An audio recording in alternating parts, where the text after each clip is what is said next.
ओम श्री गणेशाय नमः।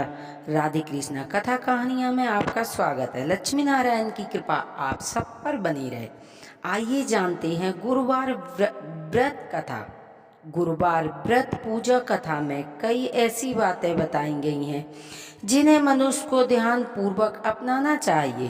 कहते हैं कि जो व्यक्ति श्रद्धा भाव से गुरु भगवान का विष्णु का पूजन करता है और गुरुवार का व्रत करता है, कथा सुनता है, कथा पढ़ता है, उसकी गरीबी कष्ट विष्णु भगवान दूर करते हैं। जीवन में सुख समृद्धि के लिए गुरुवार के दिन आप भी इस गुरुवार कथा पढ़ें या सुने। गुरुवार के दिन आप सूर्य उदय से पहले उठें और नित्य कर्म से निवृत्त होकर पीले रंग के वस्त्र पहने। इसके बाद आप पूरे घर में गंगा जल छिड़कें। इसके बाद पूजा घर में श्री हरि की पूजा या मूर्ति चित्र स्थापित करें। फिर पीले रंग के गंध पुष्प और अक्षत चढ़ाएं। इसके बाद चना गुड़ मुनक्का चढ़ाएं। विधि विधान से पूजा शुरू करें। मंत्र जाप करें। मंत्र जाप के बाद कथा पढ़ें या सुने। आइए सुनते हैं बृहस्पतिवार व्रत कथा। भारतवर्ष में एक राजा राज्य करता था। वह बड़ा प्रतापी और दानी था। वह नित्य गरीबों और ब्राह्मणों की सेवा किया करता था। वह प्रतिदिन मंदिर में जाकर भगवान के दर्शन करने जाता था, लेकिन ये सब उनकी रानी को अच्छी नहीं लगती थी। वह ना ही पूजा करती थी और ना ही किसी को दान देती थी। उसका मन नहीं लगता था। एक दिन राजा शिकार खेलने के लिए वन को गए हुए थे। तभी रानी और दासी महल पर अकेली थी। उसी समय बृहस्पति देव साधु के भेष में राजा के महल में भिक्षा के लिए आए और भिक्षा मांगी, तो रानी ने भिक्षा देने से इनकार कर दिया। रानी ने कहा, हे साधु महात्मा, मैं तो इस दान पुण्य से तंग आ हूँ। इस कार्य के लिए तो मेरे पति देव ही बहुत हैं। अब आप ऐसी कृपा करें कि मेरा सारा धन नष्ट हो जाए और मैं आराम से रह सकूं। साधु ने कहा, हे देवी, तुम तो बड़ी अजीब हो। धन और संतान से कौन दुखी होता है, इसकी तो सभी कामना करते हैं। पापी भी पुत्र और धन की इच्छा करते हैं। अगर तुम्हारे पास अधिक धन है तो भूखे मनुष्यों को भोजन कराओ, प्याऊ लगवाओ, ब्राह्मणों को दान दो, कुएं, तालाब, बावड़ी, बाग, बगीचे आदि का निर्माण कराओ, मंदिर, पाठशाला, धर्म बनवाओ, निर्धन कुमारी कन्या का विवाह कराओ, साथ ही यज्ञ आदि कर्म करो, अपने धन को शुभ कर्मों में खर्च करो। ऐसे करने से तुम्हारा नाम परलोक में सार्थ होगा और स्वर्ग में प्राप्ति होगी। लेकिन रानी पर उपदेश का कोई फर्क नहीं पड़ा। वह बोली, महाराज, मुझे ऐसे धन की आवश्यकता नहीं है कि जिसको रखने उठाने में मेरा सारा समय बर्बाद हो जाए। अब आप ऐसी कृपा करें कि मेरा सारा धन नष्ट हो जाए और मैं आराम से रह सकूं। साधु ने उत्तर दिया, यदि तुम्हारी ऐसी इच्छा है वैसा ही होगा। मैं तुम्हें बताता हूँ, वैसा ही करना कि बृहस्पतिवार को घर को गोबर से लीपना, अपने केसों को धोते समय स्नान कर और राजा से कहना हजामत बनवा के आए। भोजन में मांस, मदिरा, कपड़ा, धोबी को डालना। ऐसे 7 बार करने से तुम्हारा सभी धन नष्ट हो जाएगा। ऐसे कहकर साधु महात्मा वहां से अंतर्ध्यान हो गए। साधु के कहने के अनुसार रानी ने वैसा ही किया कि 3 बृहस्पतिवार ही बीते। उनका सभी धन नष्ट हो गया। अब भोजन के लिए परिवार तरसने लगा। तभी राजा कहने लगा, हे रानी, तुम यहाँ पर रहो, मैं दूसरे देश को जाता हूँ, क्योंकि मुझे यहाँ सभी मनुष्य जानते हैं, मैं कोई कार्य नहीं कर सकता हूँ। देश चोरी परदेश भी एक बराबर होती है। ऐसा कहकर राजा परदेश चला गया। वहाँ जंगल में जाता था, लकड़ी काट कर बेचता था, अपना दुखी जीवन व्यतीत करने लगा। इधर राजा के घर पर रानी और दासी दुखी रहने लगी। किसी दिन भोजन मिलता था, किसी दिन जल पीकर ही रह जाती थी। एक दिन जब रानी और दासी को 7 दिन बिना भोजन के व्यतीत हो गए, तभी रानी ने अपनी दासी से कहा, हे दासी, यहाँ पासी नगर में मेरी बहन रहती है, तू उसके पास जा और 5 सेर वेजर मांग ला, जिससे कुछ समय के लिए गुजर हो जाएगी। दासी रानी की बहन के पास गई। उस दिन बृहस्पतिवार का दिन था। रानी की बहन उस समय बृहस्पतिवार की कथा सुन रही थी। दासी ने रानी की बहन से अपनी रानी का संदेश दिया, लेकिन रानी की बहन ने कोई उत्तर नहीं दिया। जब दासी को किसी प्रकार का उत्तर नहीं मिला तो वह बहुत दुखी हुई और क्रोध भी आया। दासी ने वापस आकर रानी को सारी बात बताई। सुनकर रानी ने कहा, हे दासी, इसमें उसका कोई दोष नहीं है। जब बुरे दिन आते हैं तो कोई भी सहारा नहीं देता है। अच्छे बुरे का पता विपत में ही लगता है। जो ईश्वर की इच्छा होगी वही होगा। यह सब हमारे भाग्य का दोष है। यह सब कहकर रानी ने अपने भाग्य को कोसा। इधर रानी की बहन ने सोचा कि मेरी बहन की दासी आई थी, लेकिन मैं उससे नहीं बोली। इससे वह बड़ी दुखी हुई होगी। कथा सुन और पूजन समाप्त कर अपनी बहन के घर चल दी और कहने लगी, ये बहन, मैं बृहस्पतिवार का व्रत कर रही थी। तुम्हारी दासी गई, लेकिन जब तक कथा होती है तब तक ना ही उठती है ना ही बोलती है, इसीलिए मैं नहीं बोली। कहो, तुम्हारी दासी क्यों गई थी? रानी बोली, बहन, हमारे घर में अनाज नहीं था। ऐसा कहते कहते रानी की आंखों में आंसू भर आए। उसने दासी समेत 7 दिन भूखा रहने की बात अपनी बहन को बताई। इसीलिए मैंने दासी को तुम्हारे पास 5 सेर वेजर लेने भेजा था। रानी की बहन बोली, बहन देखो, बृहस्पति भगवान सबकी मनोकामनाएं पूर्ण करती है। शायद तुम्हारे घर में अनाज रखा हो। पहले तो रानी को विश्वास नहीं हुआ, परंतु बहन के आग्रह करने पर उसने दासी को अंदर भेजा। तो घर के अंदर गई तो वहां उसे एक घड़ा वेजर का भरा मिला। उसे बड़ी हैरानी हुई। उसने बाहर आके रानी को बताया। दासी ने कहने लगी, हे रानी, जब हमको भोजन नहीं मिलता तो हम रोज व्रत करते हैं। क्यों न इनसे व्रत की विधि पूछ ली जाए, तो हम भी किया करेंगे। दासी की कहने पर रानी ने अपनी बहन से बृहस्पतिवार के बारे में पूछा तो उसकी बहन ने बताया कि बृहस्पतिवार के व्रत में चने की दाल, गुड़, मुनक्का से विष्णु भगवान की केले के वृक्ष का पूजन करो तथा दीपक जलाओ, कथा सुनो। उस दिन एक ही समय भोजन करना चाहिए। भोजन में पीले चने की दाल का करें, इससे बृहस्पति भगवान प्रसन्न होते हैं, अन्न, पुत्र, धन तथा वरदान देते हैं, साथ ही सभी मनोकामना को पूर्ण करते हैं। व्रत और पूजन विधि बताकर रानी की बहन अपने घर लौट गई। रानी और दासी दोनों ने निश्चय किया कि बृहस्पति देव भगवान का पूजन जरूर करेंगे। 7 रोज बाद जब बृहस्पतिवार आया तो उन्होंने व्रत रखा। गुड़साल में जाकर चना गुड़ मील लाई तथा उनकी दाल का, केले की जड़ का विष्णु भगवान का पूजन किया। अब पीला भोजन कहाँ से आए? बेचारी बड़ी दुखी थी, लेकिन उन्होंने व्रत रखा था, इसी कारण विष्णु भगवान प्रसन्न थे। 2 थालों में सुंदर भोजन लेकर आए और दासी को देकर बोले, यह भोजन तुम्हारी और तुम्हारी रानी के लिए है, तुम दोनों भोजन करना। दासी भोजन को पाकर बड़ी प्रसन्न हुई और रानी से कहने लगी, चलो रानी, भोजन कर लो। परंतु इस विषय में रानी को कुछ पता नहीं था, इसीलिए बोली, तू ही भोजन कर ले, क्योंकि तू हमारी व्यर्थ में हंसी उड़ाती है। तब दासी ने कहा, ये एक महात्मा भोजन दे गया है, हम दोनों साथ साथ भोजन करेंगे। दासी और रानी ने दोनों ने गुरु भगवान को नमस्कार कर भोजन आरंभ किया। अब वो प्रत्येक बृहस्पतिवार को व्रत रखने लगी। गुरु भगवान की कृपा से उनके फिर से धन हो गया, लेकिन रानी फिर पहले की तरह आलस करने लगी।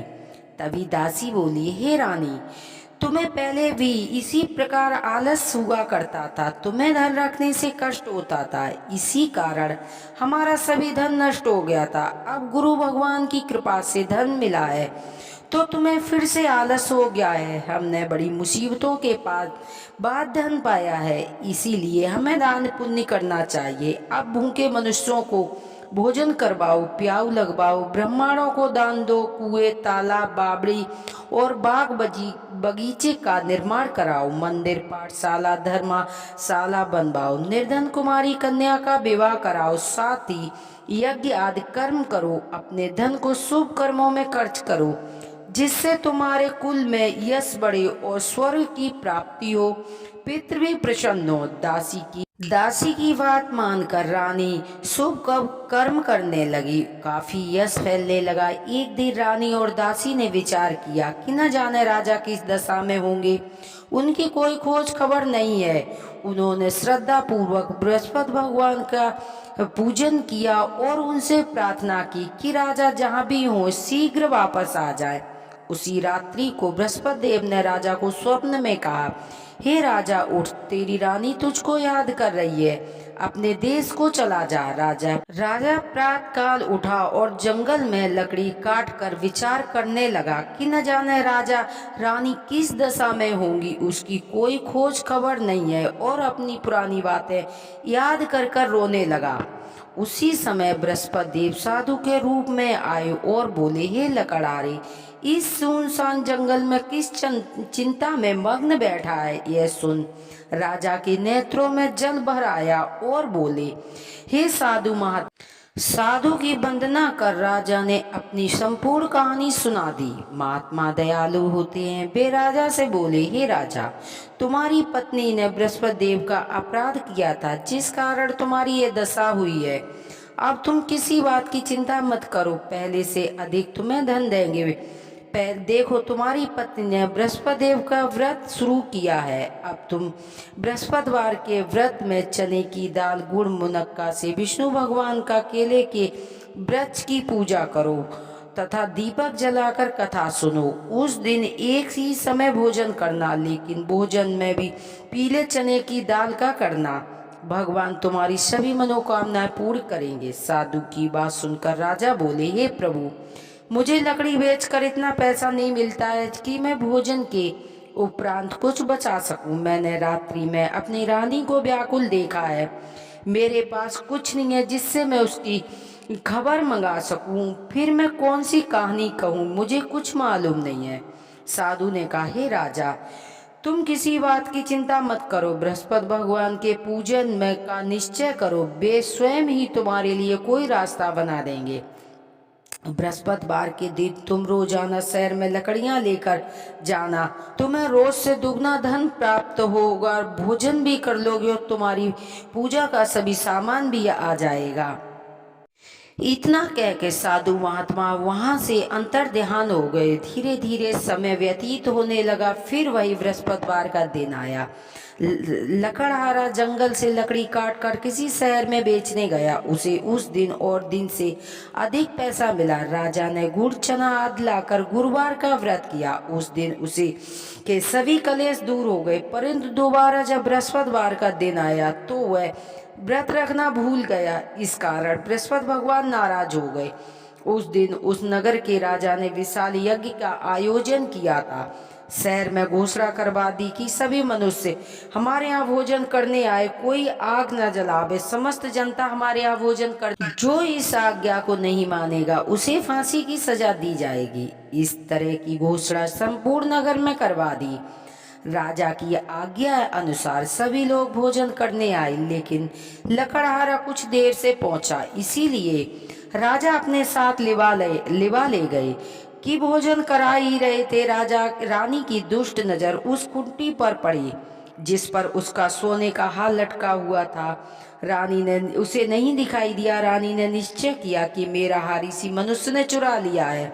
उसी समय सिपाहियों को बुलवाकर राजा को कारागार में डलवा दिया। जब लकड़हारा कारागार में पड़ गया, बहुत दुखी होकर विचार करने लगा कि न जाने कौन से पूर्व जन्म के लिए मेरे लिए दुख प्राप्त हुआ है। अब उसी साधु को याद करने लगा कि उस जंगल में मिला था। उसी समय तत्काल बृहस्पति देव साधु के रूप में प्रकट हुए। राजा की दशा देखकर बोले, अरे मूर्ख, तुमने बृहस्पतिवार की कथा नहीं कही थी, जिस कारण तुम्हारे लिए ये दुख प्राप्त हुआ है। अब तुम किसी बात की मत कर। बृहस्पति के दिन कारागार के दरवाजे पर 4 पैसे पड़े मिलेंगे, उससे तू बृहस्पति देव की पूजा करना, तेरे सभी कष्ट दूर हो जाएंगे। बृहस्पति के दिन 4 पैसे मिले। लकड़हारे के ने कथा कही। उसी रात्रि में बृहस्पति देव ने उस नगर के राजा को स्वप्न में कहा, हे राजा, जिस आदमी को तुमने बंद करवा दिया वह राजा है, वह निर्दोष है, उसे छुड़वा लेना।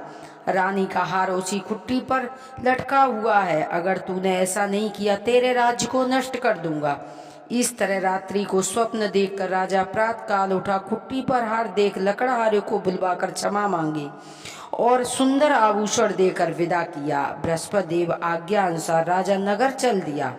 जब राजा अपने नगर के निकट पहुंचा तो उसे बड़ा आश्चर्य हुआ। नगर में पहले से अधिक बाग, तालाब, कुएं तथा बहुत सी धर्मशाला, मंदिर आदि बन गए हैं। राजा ने पूछा कि ये सब किसका है? तब नगर के सभी लोग कहने लगे, रानी और बांदी का है। तो राजा को आश्चर्य भी हुआ और गुस्सा भी आया। जब रानी ने ये खबर सुनी कि राजा आ रहे हैं तो दासी से कहने लगी, देखो राजा हमको कितनी बुरी हालत में छोड़ गए थे, हमारी ऐसी हालत देखकर कहीं लौट न जाएं, इसीलिए तू दरवाजे पर खड़ी हो जा। आज्ञा अनुसार रानी दरवाजे पर खड़ी हो गई। राजा आए तो उन्हें अपने साथ लिबा लाई। तब राजा ने क्रोध कर कर अपनी तलवार निकाली और कहा कि बताओ ये धन तुम्हें कैसे प्राप्त हुआ है? उन्होंने कहा, ये धन हमें बृहस्पति देव के व्रत से प्रभाव से प्राप्त हुआ है। राजा ने निश्चय किया कि सभी लोग 7 रोज के बाद बृहस्पति देव की पूजन करते हैं, लेकिन हम प्रतिदिन दिन में 3 बार कहानी कहा करूंगा और रोज व्रत किया करूंगा। अब राजा के दुपट्टे में हर समय चने की दाल बंधी रहती थी। एक दिन राजा ने विचार किया कि चलो अपने बहन के यहाँ घूम आते। घोड़े पर सवार होके चलने लगा। आगे मार्ग पर उसने देखा कि कुछ आदमी मुर्दे को लिए जा रहे। वे बोला, भाई हमारी बृहस्पति देव की कथा सुन लो। वो बोला, सब बोले हमारे तो आदमी मर गया है, इसे अपनी कथा की पड़ी है। लेकिन कुछ बोले, कहो हम तुम्हारी कथा सुनेंगे। तभी राजा ने दाल निकाली। जब कथा आदि हुई तो मुर्दा हिलने लगा। जब कथा समाप्त हुई तो मनुष्य राम राम कह के खड़ा हो गया। आगे मार्ग उसने देखा कि एक किसान हल चलाता मिला। राजा ने उसे देखकर कहा, अरे भाई हमारे बृहस्पतिवार की कथा सुन लो। वो बोला कि जब तक मैं तेरी कथा सुनूंगा, जब तक मैं 4 हैरुआ जोत लूंगा, जब अपनी कथा किसी और को सुनाना। इस तरह राजा के आगे चलते ही राजा के हटते ही बैल पछाड़ खा के गिर गया और किसान के पेट में दर्द होने लगा। उस समय उसकी माँ रोटी लेकर आई। उसने जब ये हाल देखा, पुत्र से सभी हाल पूछा तो बेटा ने सभी हाल कह सुनाए। तो बुढ़िया दौड़ी दौड़ी उस घुड़सवार के पास गई कि मैं तेरी कथा सुनूंगी, मेरे खेत पर चल के कहना। बुढ़िया के खेत पर जाके राजा ने कथा कही कि जिसके सुनते ही बैल खड़ा हो गया, किसान के पेट का दर्द बंद हो गया। राजा अपनी बहन के घर पहुंचा। बहन ने भाई की खूब मेहमानी की। दूसरी रोज राजा जागा तो उसने देखा कि सभी मनुष्य भोजन कर रहे हैं। राजा ने अपनी बहन से कहा, कोई ऐसा मनुष्य नहीं है कि जिसने भोजन नहीं किया हो, हमारी बृहस्पतिवार की कथा सुन ले।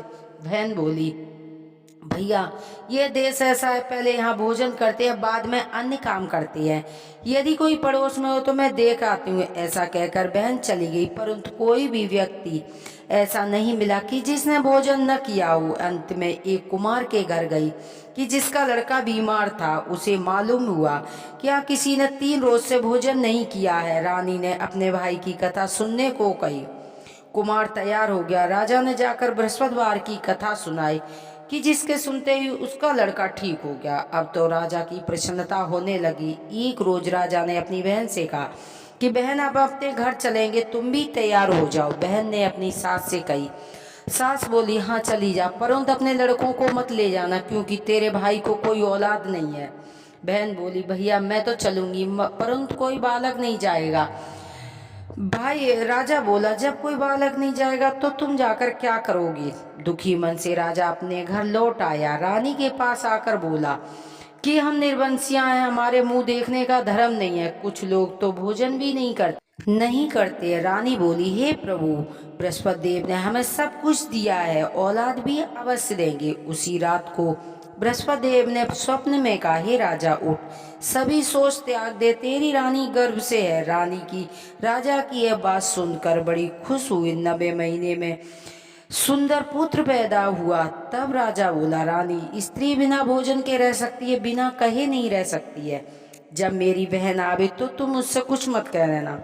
रानी ने सुनकर हाँ कर दिया। जब राजा की बहन ने यह सब समाचार सुना तो बहुत खुश हुई, बधाई लेकर अपने भाई के यहाँ आई। तभी रानी बोली कि घोड़ा चढ़कर नहीं आई, गधा चढ़ी आई। राजा की बहन बोली, भाभी, मैं इस प्रकार नहीं कहती तो तुम्हें औलाद कैसे मिलती।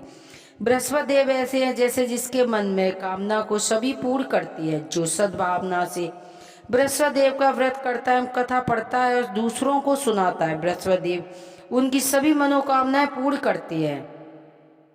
भगवान बृहस्पति देव सदैव रक्षा करते हैं। संसार में जो मनुष्य सद्भावना से भगवान जी का पूजन सच्चे हृदय से करते हैं तो उनकी सभी मनोकामनाएं पूर्ण करते हैं। जैसी सच्ची भावना से रानी ने और राजा ने उनकी कथा का गुणगान किया था, बृहस्पति देव ने उनकी सभी मनोकामनाएं पूर्ण की थी। इसीलिए पूर्ण कथा सुनने के बाद प्रसाद लेकर जाना चाहिए। हृदय से मनन करते हुए जय जयकार बोलना चाहिए। जय बोलो विष्णु भगवान की जय। सुनते हैं आरती। कथा का पूर्ण फल जब ही प्राप्त होता है आरती सुनने से। ओम जय बृहस्पति देवा स्वामी, जय बृहस्पति देवा। छिन छिन भोगी लगाऊं, पल पल भोगी लगाऊं, कदली फल मेवा। ओम जय बृहस्पति देवा। तुम पूर्ण परमात्मा, तुम अंतर्यामी, जगत पिता जगदीश्वर, तुम सबके स्वामी। ओम जय बृहस्पति देवा। चरणामृत दिजि निर्मलि सब पातकी हरिता, सकल मनोरथ दायक कृपा करो भरिता। ओम जय बृहस्पति देवा। तन मन धन अर्पण करे जो जन शरणी पड़े, प्रभु प्रकट तब हो करे आकर द्वार खड़े। ओम जय बृहस्पति देवा।